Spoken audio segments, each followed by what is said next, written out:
I remember the sound of the envelope tearing. It was such a small sound for something that would change my life.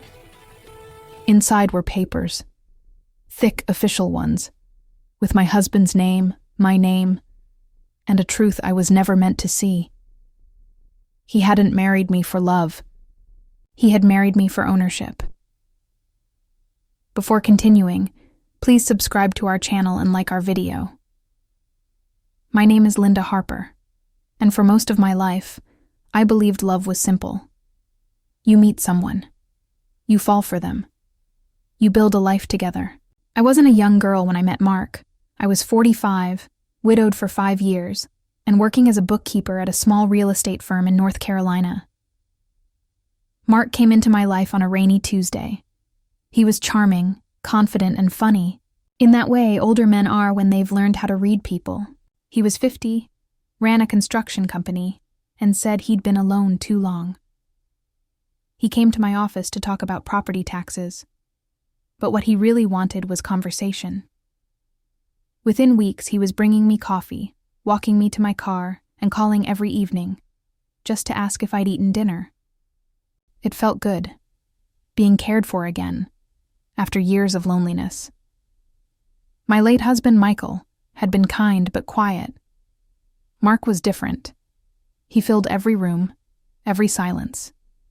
He said he wanted to bring joy back into my life, and I believed him. When he proposed a year later, under the oak tree in my backyard, I said yes, without a single doubt in my mind. The wedding was simple. My daughter, Emily, came with her husband and little boy. She told me she was happy for me, but I could sense something held back. She didn't trust him. "Mom," she whispered, "just promise me you'll protect what's yours." I laughed it off. "Sweetheart, I'm not marrying for money." I didn't realize how much that sentence would come back to haunt me. 2 weeks after the wedding, Mark suggested we streamline our finances. "It's just easier," he said, stirring sugar into his coffee. "Joint accounts, one household, one vision." He slid a folder toward me with a gentle smile. "All routine paperwork, just to make sure everything's in both our names." The word everything didn't sound dangerous then. I signed, trusting him completely. He kissed my hand afterward and said, "Now we're truly one." But one morning, 6 months later, I came home early and overheard him on the phone. His tone was cold, businesslike. "Yeah," he said.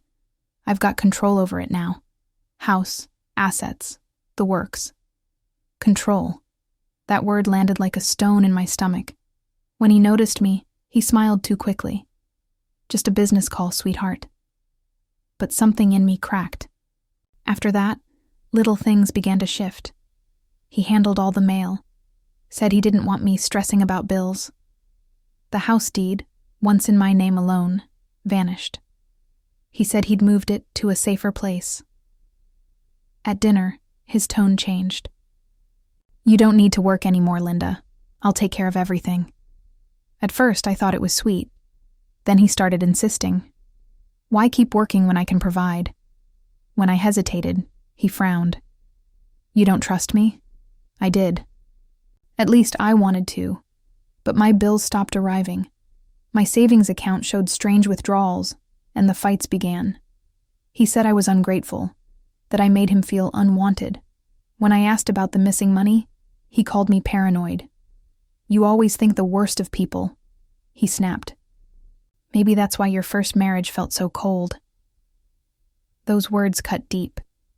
I started keeping a notebook. Dates, receipts, things he said. I didn't even know why. Maybe because I could feel something coming. One afternoon, I went to the bank to deposit a check. The teller frowned. "Oh," she said softly. "This account was closed last week. Your husband moved the funds to your joint account." My heart raced. "Without my permission?" She hesitated. "It says both signatures are authorized." That night, I sat in the dark, staring at my wedding ring, and for the first time, it didn't feel like love. It felt like a lock.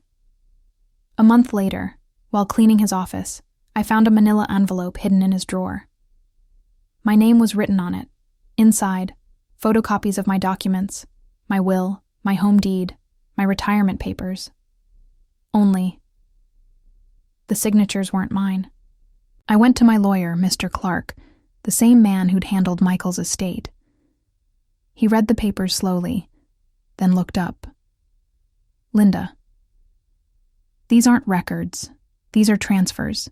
He's moved nearly all your assets into a trust under his control. My throat went dry. Can he do that? He sighed. Not legally, but undoing it will take time and proof.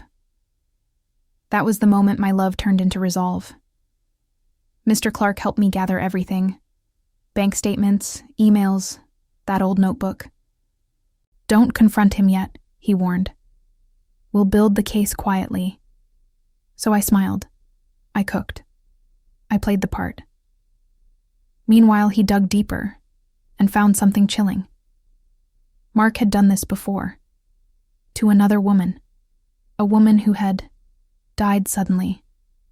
We didn't know if it was coincidence or something darker, but I didn't sleep much after that. Finally, Mr. Clark said, "It's time. We're ready." We filed to reverse every illegal transfer, and I left home, quietly, with one suitcase. 2 weeks later, Mark stormed into the lawyer's office. "You can't do this. She's my wife." Mr. Clark didn't flinch. He slid a folder across the desk. "Not anymore, Mr. Harper. The court recognizes the fraud, and the marriage is annulled." Mark turned to me, eyes wide. "You can't mean this, Linda. You're ruining both our lives." I met his gaze. "No, Mark. You ruined what we could have had. I'm just reclaiming who I was before you." For the first time, he looked small. "The house is mine again now. The silence inside feels different. Peaceful, not lonely. Emily visits often. We sit on the porch and talk about everything but him. Sometimes I still wonder if he ever loved me. Maybe he did. Maybe he just loved what I could give him more. But I've learned something. Love without respect isn't love. It's just a story we tell ourselves to stay comfortable. I don't hate him. I don't need revenge. What I have now is freedom, and the quiet strength that comes from surviving betrayal with dignity. If you've ever trusted someone and found out they had their own agenda, remember, you can rebuild. You can choose yourself again. Thank you for listening to my story. If this touched you, please like, share, and subscribe for more stories about strength, betrayal, and starting over, because sometimes the truth doesn't break us. It sets us free.